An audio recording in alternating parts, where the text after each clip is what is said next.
Thank God you came. How many more days could I wait? Make plans with you, and I won't let them fall through. I think I lie for you. I think I die for you. Jealousy cry. Just can't be without you, baby.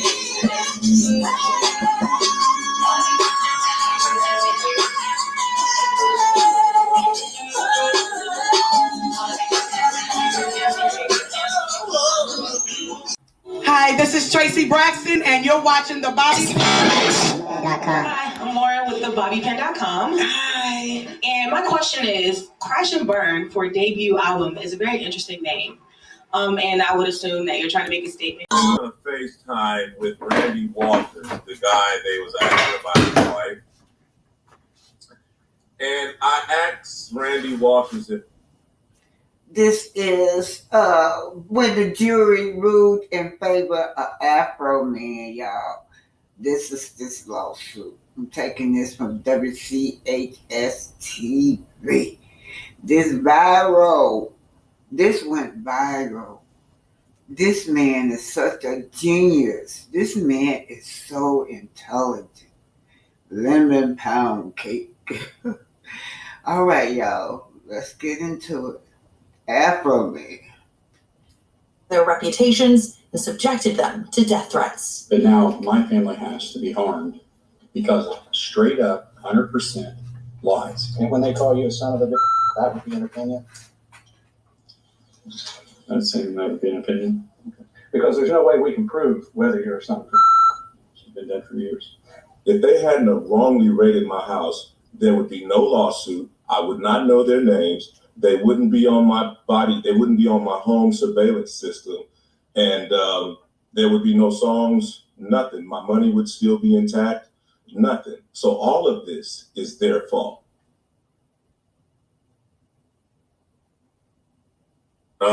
Rejoiceful. I feel great. I feel real good. I feel good. I'm happy that freedom of speech and common sense is still around.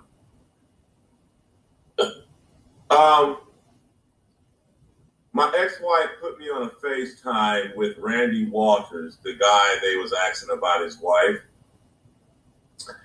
And I asked Randy Walters if I was under arrest. He said no. I asked him if there were any charges. He said no. And then I asked him if he would help me put my door back on the hinges. And he smiled and he waddled his head and he said, "We're not required to do that." I didn't want to get in a verbal exchange with him. So real quickly, I said, "Thank you." And it was at that moment when he was unapologetic and he was kind of celebrating the fact that he vandalized my property.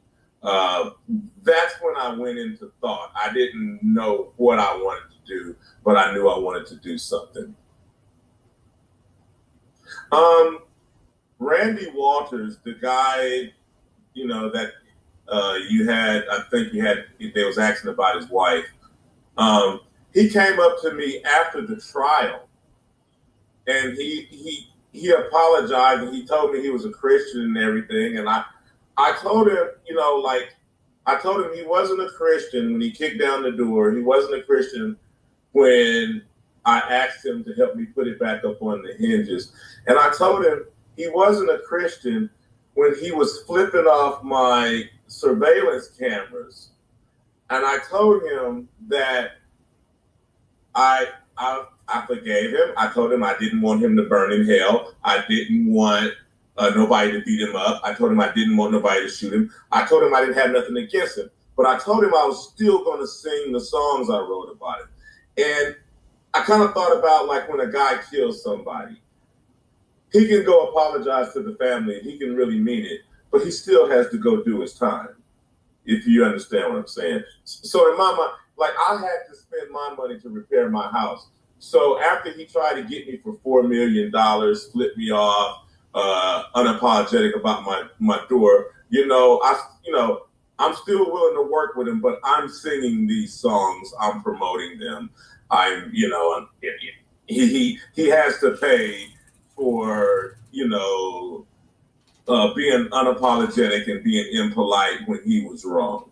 But that's it, you know. I just want to sing my song. I don't, you know, that's hey, that's what is it? I'm a rapper. I want to rap. And yes. They're real good. They're happy. They're proud of me. You know, I hate they had to see it, but, you know, sometimes a man got to be a man. I mean, you got people running around your house with AR-15s. You know, you got to make a stand and do something about it. I can't run around. I like to pick right up with this visit to the Pennsylvania border. You said they knew you as Lemon Pound Cake. Yeah, that was what they referred to me as, a person. And they asked you for your autograph, correct? One of them did, yes.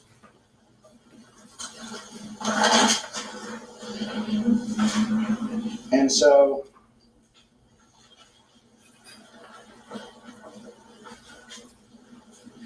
Your Honor, we could have a sidebar about the Exhibit D that defense intends to. Okay. Good.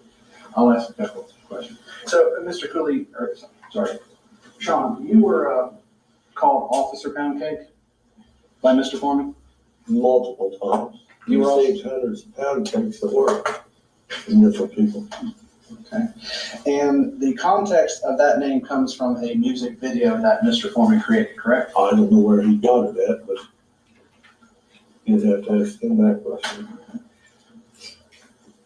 Well, I'm going to play what's marked Defense Exhibit D. I'd like you to watch this. Okay. Oh, you guys aren't doing this. Oh.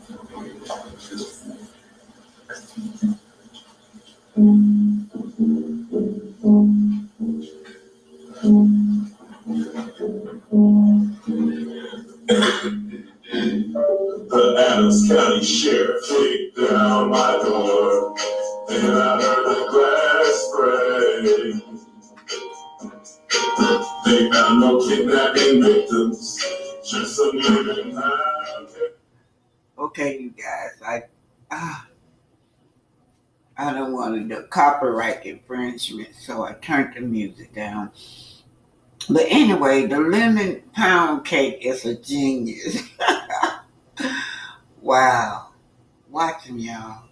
He did do a double take on that Lemon Pound Cake. But not only is this case funny, it's also a case study. It's also tells a story, right? Most Black people can relate to what happened to Afro men. The setting you up and then coming in, raiding your home, and you're innocent. This is what Black families go through. But the whole world now sees this.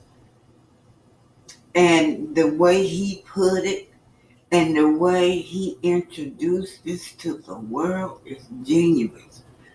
It tells a story.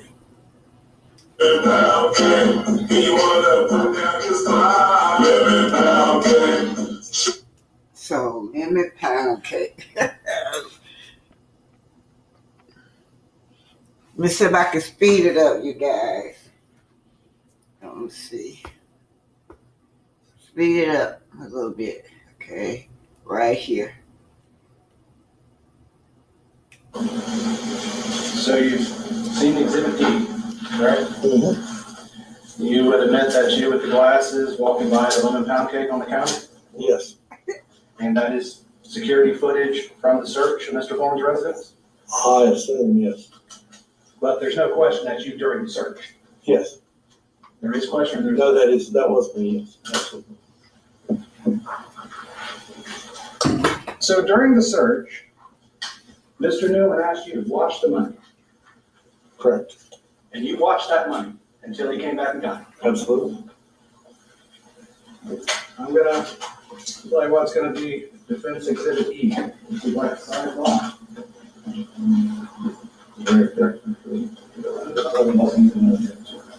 Okay, Mama's living pound cake. it's everywhere. You would admit that you with the glasses walking by the lemon pound cake on the counter?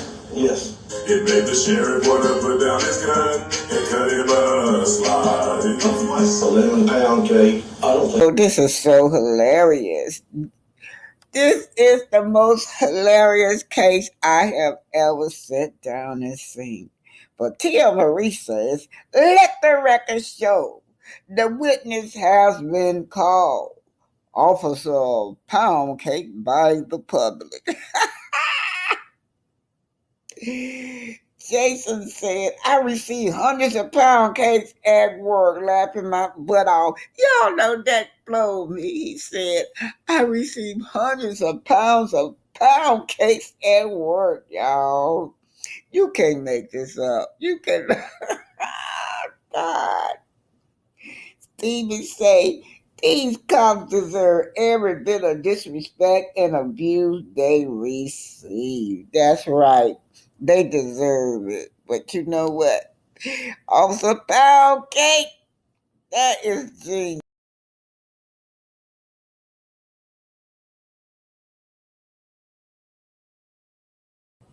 So everybody is tuned in to Afro Man verdict. Not guilty. Big win for Afro Man. What are some of the fans saying? Jazzers of Nazareth says they played the whole song. Oh, yes, it was so funny. Y'all saw those cry me a river of tears up there. She was crying and booing, you know. Y'all know what? When you can't pull nothing else out, pull out YT tears. Supposed to work every time. Okay, here we go, y'all. Now, they played the whole song. And then Jelly said Dave Chappelle couldn't write a skit this good. I'm telling y'all, I've been glued to my seat. It's been so funny. It's funny plus informative, and it's really teaching. It's teaching you something about what defamation is, you guys, and what it's not. And what's not defamation is facts. And he stuck to the facts too. If Afro Man does, this is Miss Bearlock, if Afro Man doesn't have his own dessert line, he's leaving money on the table. Okay, you talking business, Mrs. Bearlock. Business sense, yes. Mr. C. Dunn. Mom finally got the recognition she deserved for her pound cake recipe. Lemon pound cake. Oh, Officer Pound Cake. Officer Pound Cake said that the pound cake started pouring in while he was at work. Now that's funny. So, when doors was closed, when the system said no, he created his own system, you guys. We're talking about Daniel Wilson. Dr. Daniel Whitney, you guys. We had our own black-owned hospital, y'all. There was no modern tools. No modern tools. He did a heart surgery, a successful heart surgery, you guys, with no blood transfusion, no imaging, no x-rays machine, without anything. He repaired the heart. Now that's intelligent. And the patient survived. At the time when black physicians were denied access to hospitals, black physicians and nurses wasn't allowed to even train and operate. But guess what? We decided, FBA decided to create their own. So Dr. William didn't wait for exception. Oh no, he knocked the door down by creating his own. Doors kept shutting in his face. He said, that's okay. I'll make my own table, right? He created this institution, a school with it also. He trained the talent and changed medical history. He wasn't just practicing medicine. He was building assets, opportunity, and a future, right? So let's just take a look at Dr. Daniel Williams. And he created the Providence Hospital, Black owned and operated. Did you know, this is the Black History Spotlight. Did you know that the first successful heart surgery was performed in May 1891 by the first Black owned and operated hospital? Did y'all know that? We had our own Black owned hospital. Cause this is taken from Dirty Little Secret. Dirty Little Secrets. Y'all want to hide our secrets. But anyway, in May 9th, 1891, the Providence Hospital. Now keep that in your head. If you never heard of this before, the Providence Hospital was a Black-owned hospital, right? So in 1891, the Providence Hospital and Training School was founded in Chicago, Illinois by Dr. Daniel Hale Williams. It was the first hospital in the nation that was built all the way in 1891, you guys. It was built on and operated by Blacks, y'all. Providence Hospital offered the first training program for Black nurses. So we can say that FBA performed the first heart transplant, the first heart operation, and successfully, you guys, right? Dirty little secrets. Yes. But Providence Hospital offered the first training program for Black nurses. Dr. Williams performed the first open heart surgery at Providence 2 years after the facility was opened. Now, when James Corney, he was a Black man. I guess he was in some kind of fight or something, but he was stabbed in the chest in a barroom fight in 1891 and rushed to the Providence Hospital. Now, the hospital was successful, right, for many years, but after segregation was demolished, Black people started going, integrated, Black people started going to the YT Hospital, and of course, they fell on financial hardship, and it had to be closed down. So your first heart surgery, your first Black-owned hospital was by Mr. Daniel Williams, right, in Chicago, Illinois.